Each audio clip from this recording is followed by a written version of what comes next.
La Banque africaine de développement BAD a un nouveau patron. Akinwumi Adesina du Nigeria succède à Donald Kaberuka à la tête de l'institution panafricaine. Il a été élu ce jeudi avec 58,10% des voix par le conseil des gouverneurs de la banque. Le nouveau président de la BAD prendra fonction le 1er septembre prochain. Le chef de l'État a rendu hommage aujourd'hui aux Nations Unies. Alassane Ouattara a exprimé sa reconnaissance ainsi que celle des Ivoiriens pour le rôle joué par l'institution internationale quant au retour de la paix dans le pays. Cela à l'occasion de la journée internationale des casques bleus qui a eu lieu au siège de l'ONUCI. 5 familles démunies devenues ce jeudi propriétaires de maisons tout équipées, un geste de la première dame Dominique Ouattara enregistré lors de la cérémonie de lancement du programme de logement et équipement modéré LEM à Diopodumé.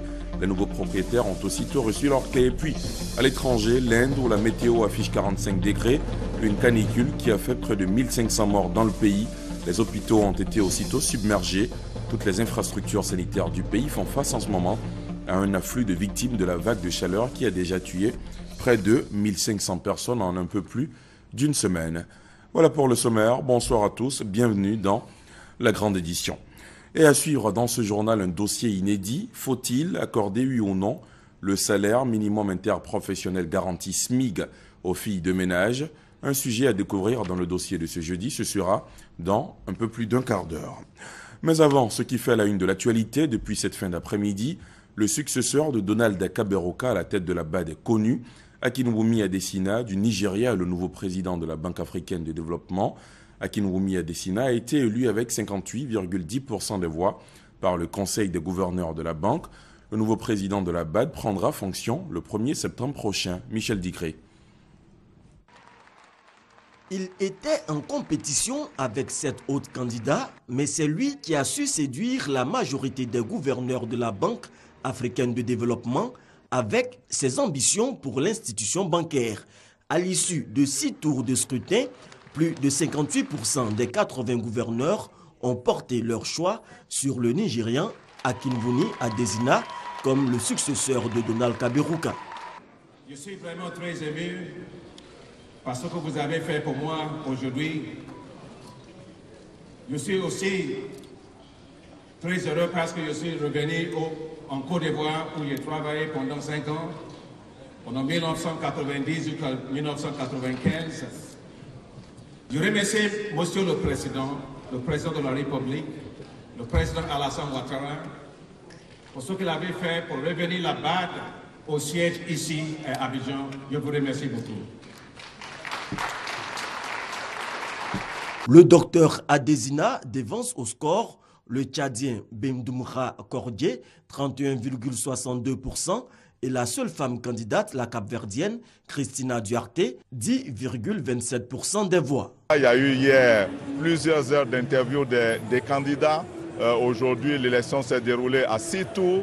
Ça a été remporté avec la double majorité par le candidat nigérien. C'est une bonne chose, surtout que ça s'est passé dans un esprit convivial. Tous craignaient que nous dirons en longueur, il y en a qui disaient qu'on resterait jusqu'à samedi. Nous avons fait la promesse au niveau de la Côte d'Ivoire de faire en sorte que l'élection se termine aujourd'hui dans de bonnes conditions. Le docteur Adesina a été élu pour 5 ans. Son mandat n'est renouvelable qu'une seule fois. C'est donc une nouvelle page qui s'ouvre pour la BAD après cette nouvelle élection. Les enjeux sont importants, les défis qui attendent le nouveau président ne le sont pas moins. Michel Digré a pu recueillir quelques réactions de gouverneurs qui ont pris part au vote. Je suis extrêmement content de la victoire de M. Adesina. Je pense que le Dr Adesina sera un excellent président de la Banque africaine de développement et qu'il va réussir à faire que cette banque continue d'être l'une des institutions leaders dans le monde et qui va permettre au continent de continuer à se développer le mieux possible et le plus rapidement possible. Nous pensons que ça va être vraiment un bon président. Il a tous les... comment on dit ça, qualité, capacité. Nous exprimons une forte joie parce que ce n'est pas seulement une élection du président de la BAD, c'est l'élection du président d'un outil essentiel du développement de l'Afrique. Et donc c'est à ce titre que, quelle que soit la manière dont nous y avons abouti, nous avons un président et tout le monde, tous ceux qui travaillent avec la Banque africaine de développement doivent le soutenir dans la continuité de l'œuvre qu'a fait le président Daniel Kaberuka. Akinwumi Adesina, nouveau président de la BAD, était jusque-là ministre nigérian de l'Agriculture et du Développement rural. On le disait, ambitieux et très compétent. Dr Adesina a obtenu son doctorat en économie agricole en 1988 à l'université de Purdue aux États-Unis. Il a obtenu son diplôme d'économie agricole à l'université d'Ifé au Nigeria en 1981. Dans quelques instants, le portrait de l'homme dans un récit d'Adama Kone. L'actualité économique, c'est aussi l'ouverture ce jeudi à Abidjan de la succursale d'Afreximbank, la Banque africaine d'import-export. C'est la deuxième succursale de l'institution en Afrique de l'Ouest. Créée en 1993, Afreximbank est consacrée au financement et à la promotion du commerce intra- et extra-africain. Elle compte à ce jour 3 agences, dont 2 pour l'Afrique de l'Ouest, qui pèsent 52% du portefeuille de la banque. Pourquoi le choix d'Abidjan pour abriter cette représentation? L'éclairage de Noël Niagno. La Banque africaine d'import-export ou Afreximbank ouvre ainsi sa branche d'Abidjan, la deuxième en Afrique de l'Ouest à cause de la forte croissance des activités de cette institution dans cette région, 52% du portefeuille, soit 1,817 milliards de dollars. Quant au choix d'Abidjan, il repose sur un ensemble d'avantages comparatifs. Les liaisons aériennes avec le reste du monde et les autres pays de la région qui sont excellentes. Le pays dispose d'une bonne infrastructure. Les réseaux de communication sont également renforcés. Les conditions de vie des employés de la succursale seront satisfaisantes. La Côte d'Ivoire étant la première économie de l'Union économique et monétaire ouest-africaine et jouissant d'une position géographique stratégique par rapport aux pays sans accès à la mer de la sous-région, de plus, le retour de la Banque africaine de développement à Abidjan renforce les perspectives d'une forte coopération au service du développement de la sous-région. Une proximité géographique qui va améliorer la qualité de service et promouvoir davantage l'exploitation des instruments de la banque dans un pays qui ambitionne de devenir un pays émergent. La Banque africaine d'import-export constitue un instrument de financement nécessaire pour stimuler l'expansion et la diversification de nos économies afin que le développement du commerce africain soit de plus en plus fort. L'ouverture de la succursale d'Abidjan permettra sans aucun doute d'accélérer l'action de l'institution dans notre sous-région en améliorant donc les performances commerciales des pays francophones de l'Afrique de l'Ouest qui disposent, il faut le noter, d'un potentiel actuellement faiblement exploité. Premier acte, après l'ouverture de la succursale d'Abidjan, la signature d'un prêt pour la construction d'un hôtel 5 étoiles de 500 chambres. Son coût, 77 millions d'euros. Afreximbank est une institution multilatérale. Son mandat, promouvoir et faciliter le financement des échanges commerciaux entre Africains et entre l'Afrique et le reste du monde. Les services sont l'octroi de crédits, la couverture de risques, le conseil, la collecte et la dissémination d'informations sur le commerce. Afreximbank, fille de la BAD, compte 38 pays membres. Elle est dirigée par l'Ivoirien Jean-Louis Ekra. Comme promis, nos équipes sont prêtes. Retour en images sur le portrait d'Akinwumi Adesina, nouveau président de la BAD. C'est avec Adama Kone. L'histoire retiendra que le ministre nigérian de l'Agriculture et du Développement rural, Akinwumi Adesina, est le 8e président du groupe de la Banque africaine de développement BAD. C'est un agroéconomiste de 55 ans. Féru des nœuds papillons multicolores, il compte à son actif un parcours professionnel qui l'a mené aux 4 coins du monde. C'est au début des années 80 qu'il dépose ses valises à l'université de Purdue dans l'Indiana, aux États-Unis, après avoir décroché son bachelor en agroéconomie à l'université d'Ifé au Nigeria. Son doctorat en politique de développement en poche, il débute sa carrière en tant qu'économiste au sein de la fondation Rockefeller. Après quoi, il occupe plusieurs postes de responsabilité dans divers pays en Afrique. Toute chose qui lui permet de se présenter comme un trait d'union entre les zones anglophones et francophones. En 2011, il est nommé ministre fédéral de l'Agriculture et du Développement rural. C'est alors qu'il lance une révolution verte, plaçant le secteur agricole au cœur du développement économique du Nigeria. Les résultats ne tardent pas. En l'espace de 4 ans, la production agricole nigériane grimpe de 21 millions de tonnes. Du coup, les importations de denrées alimentaires baissent. Le tout couronné par la création de 3 millions d'emplois dans le secteur agricole, ce qui lui fait dire que l'Afrique peut nourrir le monde entier. Le nouveau président du groupe de la BAD veut promouvoir une croissance inclusive qui donne une place de choix à l'économie rurale. Il fait du renforcement de l'expertise et du développement de l'innovation à la BAD une préoccupation majeure. Sans oublier les projets d'infrastructure qui, du reste, demeurent au premier rang des financements du groupe de la BAD. Je vous le disais en titre, le chef de l'État a rendu hommage aujourd'hui aux Nations Unies. Alassane Ouattara a exprimé sa reconnaissance ainsi que celle des Ivoiriens pour le rôle joué par l'institution internationale quant au retour de la paix dans le pays. Cela à l'occasion de la journée internationale des casques bleus qui a eu lieu au siège de l'ONUCI. Viviane Haïma. Une journée internationale décrétée par les Nations Unies pour rendre hommage à ces casques bleus déployés dans le monde entier. 16 missions des Nations Unies, à l'image de l'ONUCI, assurent le maintien de la paix dans plusieurs pays. Ici, en Côte d'Ivoire, où l'opération des Nations Unies est déployée depuis juillet 2004, le président de la République est venu prendre part à la cérémonie d'hommage qui était organisée ce jeudi 28 mai à la base de l'ONUCI à l'hôtel Sebroco. Totalisant à ce jour 11 années de présence, l'opération des Nations Unies en Côte d'Ivoire est composée des contingents de 12 pays qui sont le Bangladesh, le Bénin, l'Égypte, le Ghana, la Jordanie, le Maroc, le Malawi, le Niger, le Pakistan, le Sénégal, le Togo, l'Ukraine. Ces forces onusiennes en Côte d'Ivoire sont placées sous le commandement du général de division Hafiz Mansour Ahmed. La supervision de l'ensemble de l'opération des Nations Unies en Côte d'Ivoire est assurée par la représentante spéciale du secrétaire général de l'ONU en Côte d'Ivoire, Aïchatou Mendaoudou. Le cérémonial d'hommage comprenait l'exécution des hymnes ivoiriens et onusiens, la revue des troupes par le président de la République et un hommage aux casques bleus décédés dans l'exercice de leur mission. On dénombre 133 casques bleus militaires et civils qui ont perdu la vie en Côte d'Ivoire. En leur mémoire, il y a eu un dépôt de gerbes de fleurs et l'exécution de la sonnerie aux morts.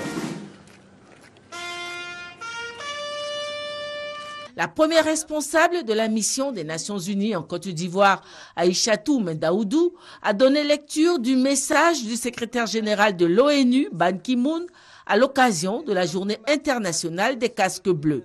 Au cours de ses 70 années d'existence, l'ONU a mis sur pied 71 opérations de maintien de la paix et déployé plus d'1 million de personnes pour aider des pays à accéder à l'indépendance, encadrer des élections historiques, protéger des civils, désarmer des centaines de milliers d'ex-combattants, établir l'état de droit, promouvoir les droits de l'homme et créer des conditions favorables au retour des réfugiés et des déplacés.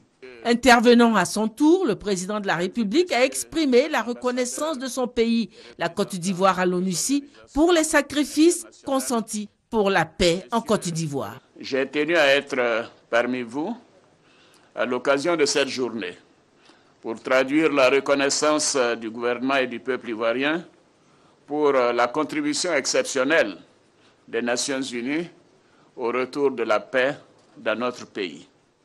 Je voudrais donc profiter de la cérémonie qui nous unit ce matin pour rendre hommage aux 133 de vos collègues, militaires et civils, disparus depuis la création de votre mission.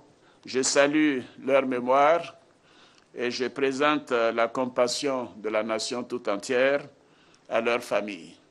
Se référant certainement aux exactions subies par les populations civiles pendant la crise de 2010, sans que les forces onusiennes puissent intervenir, le président de la République a émis le souhait que les soldats de la paix puissent disposer d'une marge de manœuvre plus grande dans le mandat qui leur est assigné. Les opérations de maintien de la paix sont de plus en plus confrontées à l'hostilité des parties au conflit qui exploitent les faiblesses et la complexité de leur mandat. Toutefois, pour atteindre les objectifs assignés aux opérations de maintien de la paix, le Conseil de sécurité doit faire sa mue et adopter des résolutions et des mandats plus clairs et plus précis. En outre, Les contingents déployés doivent être constitués de professionnels bien formés, bénéficiant de règles d'engagement et d'équipements adaptés aux menaces. Sur ce point, je salue les efforts importants qui ont été réalisés récemment et qui ont permis le recours aux drones dans les opérations des Nations Unies en RDC et au Mali, par exemple. Néanmoins, des efforts supplémentaires sont nécessaires.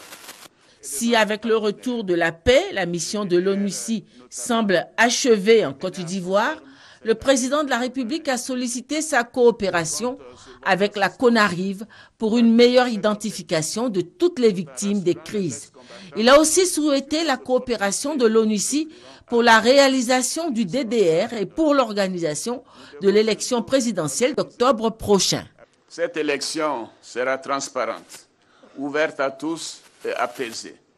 Je m'engage à cela. Aucune dérive susceptible de porter atteinte à la cohésion nationale, à la paix et à la sécurité des Ivoiriens à l'occasion de ce scrutin ne sera tolérée. Après les allocutions, la cérémonie s'est poursuivie par un défilé militaire des contingents de l'ONUCI, avec à leur côté un détachement de la police, de la gendarmerie et des forces militaires nationales. Puis ce fut la visite d'une exposition photo retraçant les 11 ans de l'ONUCI en Côte d'Ivoire. 5 familles démunies devenues ce jeudi propriétaires de maisons tout équipées. Cela grâce à un geste de la première dame Dominique Ouattara enregistré lors de la cérémonie de lancement du programme de logement à équipement modéré LEM à Diopodoume. Les nouveaux propriétaires ont aussitôt reçu leurs clés. Jérôme Kofi Abolin. À Diopodoume, ce jeudi 28 mai de l'année 2015. Il était 11 h quand la première dame de Côte d'Ivoire y est arrivée comme prévu. Dominique Ouattara a à Diopodoume pour présider la cérémonie marquant le lancement de tous les sites des logements à équipement modéré, en abrégé LEM. Cérémonie au cours de laquelle 5 familles de quartiers précaires et zones à risque retenues après une sélection rigoureuse ont vu grâce à la première dame leur destin profondément changé. Il s'agit des familles Makoti Bamba, Kona Foué Marie, Monet Cha Joséphine, Angama Teiwa et Siaye Yolande Edwige. Dominique Ouattara leur a remis en main propre les clés des logements qu'elle a décidé de leur offrir gratuitement et à titre symbolique, sans compter les dons en nature et en numéraire d'environ 8 millions de francs CFA. C'est avec beaucoup d'émotion que Tewa Aya Priska, en tant que porte-parole, a exprimé à la présidente de Children of Africa la gratitude des bénéficiaires. Vous êtes Maman Dominique, notre déesse. La déesse a voulu aujourd'hui que ce soit nous, 5 familles parmi tant d'autres, méritant un logement décent, qui bénéficient de vos générosités. Nous vous en remercions de père en fils, de petit-fils en arrière-petit-enfant. La ministre de la Solidarité, de la Famille, de la Femme et de l'Enfant, Anne-Désirée Oloto, a salué la présence de la Première Dame qui, selon elle, n'a de cesse, à travers ses actions, d'apporter du baume au cœur aux plus démunis. Madame la Première Dame, je voudrais vous exprimer ma profonde gratitude pour votre présence effective qui confère à cette cérémonie toute l'importance à la mesure des attentes des familles les plus démunies. Votre cœur, si débordant de générosité au profit des populations vulnérables, des enfants, des femmes, des handicapés, des personnes du 3e âge, fait de vous l'apôtre de la charité qui sait répandre le bonheur et la joie sur son chemin et partout dans son environnement. Le ministre de la Construction, du Logement, de l'Assainissement et de l'Urbanisme, lui, a remercié la Première Dame pour son implication personnelle à la recherche de solutions aux problèmes de logement des Ivoiriens. Excellence Madame la Première Dame, au moment où ce projet pilote des LEM doit s'ouvrir à toute la population, nous ne pouvions pas trouver meilleure ambassadrice pour son lancement que votre distinguée, majestueuse et illustre personnalité. Et ceci pour une raison essentielle. Cette raison est que c'est bien vous qui avez inspiré la recherche de solutions durables aux problèmes de logement des Ivoiriens à faible revenu. En septembre 2011, la Côte d'Ivoire a connu des pluies diluviennes qui ont causé des inondations et même occasionné plusieurs morts à Atekoubé, à Abobo, à Gobelé. Madame la Première Dame, vous aviez organisé en son temps des tournées auprès des victimes. C'est à l'étape d'Abobo, alors que je vous ai vu très ému, très triste face à la détresse des victimes, que vous vous êtes approché de moi et m'avez soufflé la phrase suivante. Vous avez dit, Monsieur le ministre, vous devez trouver des solutions durables afin de sortir ces populations de ces zones d'inondation. Pour la Première Dame, c'est par ces opérations de logement à équipement modéré que l'on peut faire face efficacement au manque de logement en Côte d'Ivoire. J'ai accueilli le projet de construction de lotissements à équipement modéré avec beaucoup de satisfaction, car l'on connaît toutes les difficultés liées au logement dans notre pays.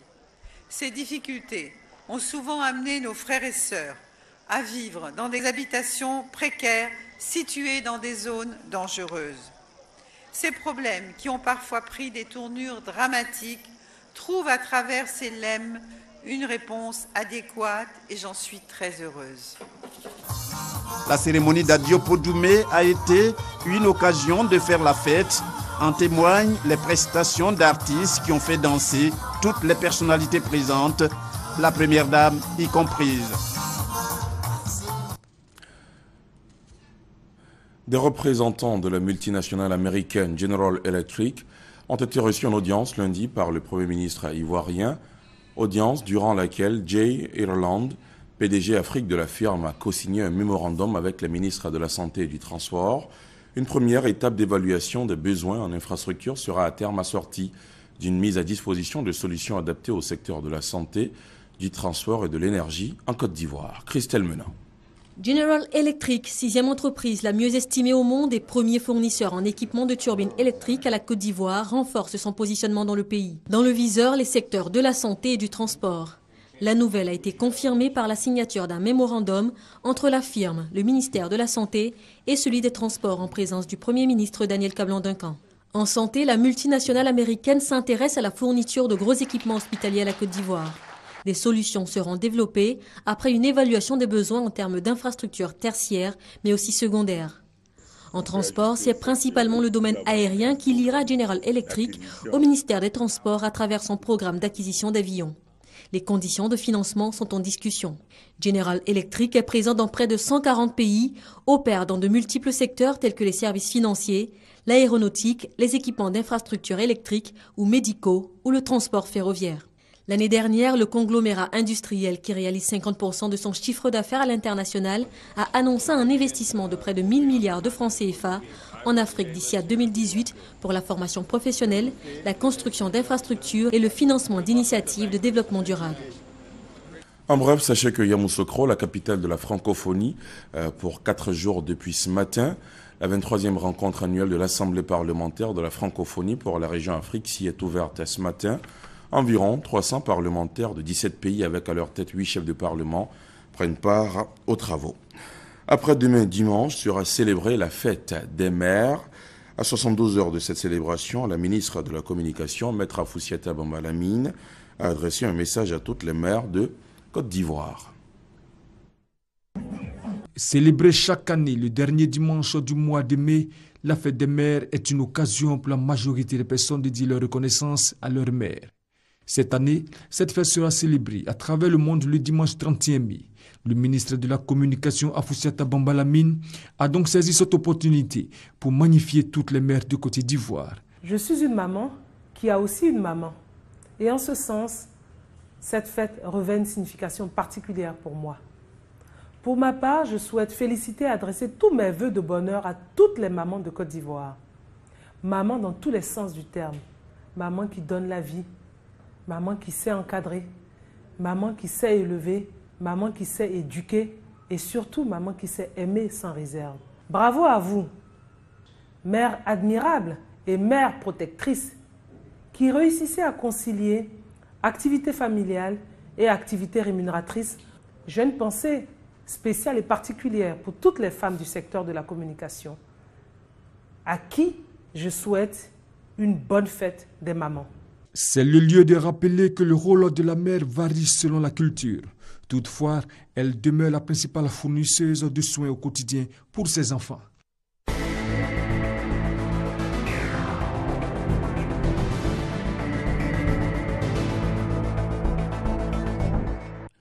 Le dossier de ce jeudi est un focus sur les conditions salariales des domestiques, communément appelées filles de ménage sonotropiques, un métier qui consiste à prendre soin de la maisonnée. Ici en Côte d'Ivoire, singulièrement à Abidjan, plus d'1 million de personnes exercent ce métier. Sur la question de la rémunération de ces filles de ménage, l'heure attribuée ou par le SMIG, le salaire minimum interprofessionnel garanti, les avis sont partagés. C'est toute la substance du dossier de ce jeudi, proposé par Christelle Nda et Franck Wadio. Elles s'occupent du ménage, des enfants. Elles font la cuisine et bien d'autres choses. À croire qu'elles sont les maîtresses des lieux. Il s'agit des filles de ménage communément appelées servantes ou bonnes. Une présence certes indispensable, mais qui ne fait pas toujours l'unanimité. On ne peut pas les catégoriser parce qu'il y a des bons, des moins bons et il y a des mauvaises. Elles ne sont pas ce qu'elles disent. Hein. Quand tu les prends, c'est pas ce qu'on découvre en fait. C'est des menteuses, la majorité. Avant elle, j'avais une aussi qui avait duré, ça se passait relativement bien. Aujourd'hui, tu prends les filles, demain matin, elles s'en vont. Après, demain, tu t'en vas. Les mêmes choses, tu vas payer 5 000. Aïe, c'est les gars de l'agence là, c'est une complicité. Et sur la question, les avis sont partagés. Georgette a par contre eu de la chance. Je suis venue il n'y a pas longtemps de cela, mais je sens que ça va. On me traite bien, on prend bien soin de moi. Je ne me plains pas. Malgré qu'elles soient toutes nouvelles, il y a certaines filles qui sont passées, on a eu du temps pour s'adapter avec elles, mais avec celles-là, c'est différent. Pour d'autres, ce n'est pas le cas. Elles sont le plus souvent victimes de maltraitance. Mon patron, la nuit, il n'est pas marié. Il a dit, il ne faut pas que je vais dormir chez lui. La nuit, il pleuvait. Mais il m'a dit, bon, il faut rester comme il pleut là. Je ne peux pas partir sur la pluie. Au milieu de la nuit, j'étais couché. Il est venu, j'étais couché. Il est venu vers moi. Il dit, mais c'est qui? Il dit, non, c'est ton patron. Maintenant, il me dit qu'il est sur le lit de venir. Et je ne suis pas partie. Maltraitance, violence sexuelle, salaire très bas. Autant de problèmes rencontrés par les domestiques. Et pourtant, il existe au ministère de l'Emploi, des Affaires sociales et de la formation professionnelle la direction de la réglementation du travail. Cette direction est chargée de lutter contre la maltraitance. Il faut dire que nos sœurs sont quand même peureuses. Bon, si je vais, je serai licenciée. Si elles connaissaient les tests, si elles prenaient de la peine pour venir s'informer, même aller dans les cours du soir, je pense qu'elles n'allaient pas se laisser aussi berner que ça. La formation, l'épineuse question pour avoir un bon salaire. Ces jeunes filles, pour la plupart, ne savent ni lire ni écrire. Et malgré la mesure du gouvernement portant augmentation du salaire minimum interprofessionnel garanti SMIC, qui passe de 36 607 à 60 000 francs CFA, difficile pour les employeurs de payer plus cher. Celui qui emploie une fille de ménage dans son service, lui aussi il a un patron. Si son travail marche, que son patron augmente, il faut augmenter la fille de ménage. C'est normal. Quand on demande le SMIC, en même temps, nous aussi, les patrons, on pourrait demander un minimum requis qui est un niveau d'études moyen.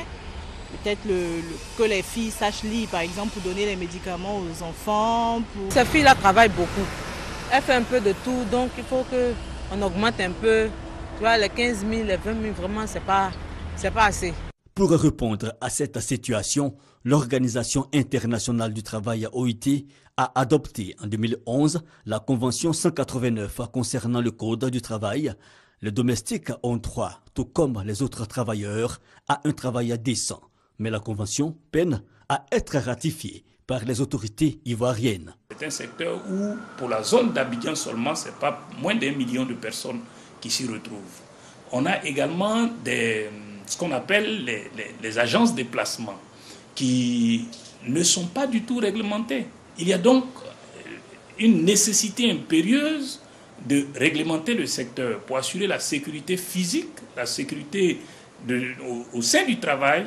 Ainsi, le réseau ivoirien pour la défense des droits de l'enfant et de la femme, RIDEF, monte au créneau.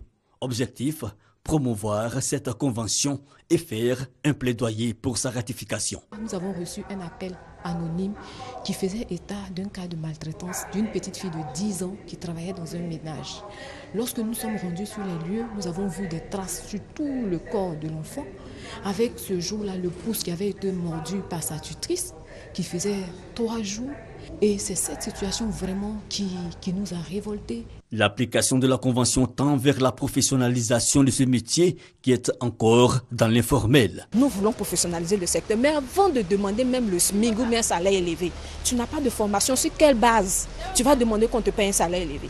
Notre objectif, c'est que chacun de nous puisse bénéficier d'une sécurité sociale, aller à la retraite. En attendant l'application de cette loi, le réseau ivoirien pour la défense des droits de l'enfant et de la femme, dans le cadre de son programme d'appui à la protection des droits des filles et des femmes employées domestiques en Côte d'Ivoire, multiplie les séances de sensibilisation sur les enjeux d'un travail domestique décent en Côte d'Ivoire. C'est le dossier du jeudi proposé par le service société de la rédaction. À l'étranger, Muhammadu Buhari, président élu du Nigeria, sera officiellement investi président de la République demain à Abuja, capitale du Nigeria. Il a emporté en avril dernier sur le président sortant Goodluck Jonathan. L'ancien général devient ainsi le nouveau président de la première puissance économique africaine. En Inde, la canicule a fait près de 1500 morts. Les hôpitaux ont été aussitôt submergés. Les infrastructures sanitaires du pays font face en ce moment à un afflux de victimes de la vague de chaleur qui a déjà tué près de 1500 personnes en un peu plus d'une semaine. Des centaines de personnes, surtout parmi les plus pauvres, décèdent chaque été en raison de la chaleur en Inde. Mais 2015 s'avère être une année particulièrement meurtrière. Dans l'Andhra Pradesh, de loin, l'État le plus touché, 1020 personnes sont mortes depuis le 18 mai dernier, plus du double du nombre de victimes de la chaleur enregistrées pour l'ensemble de l'année dernière. Et c'est ici qu'on met un terme à ce journal. Merci de l'avoir suivi. À demain 20h. Excellente soirée sur la chaîne qui rassemble. Bonsoir.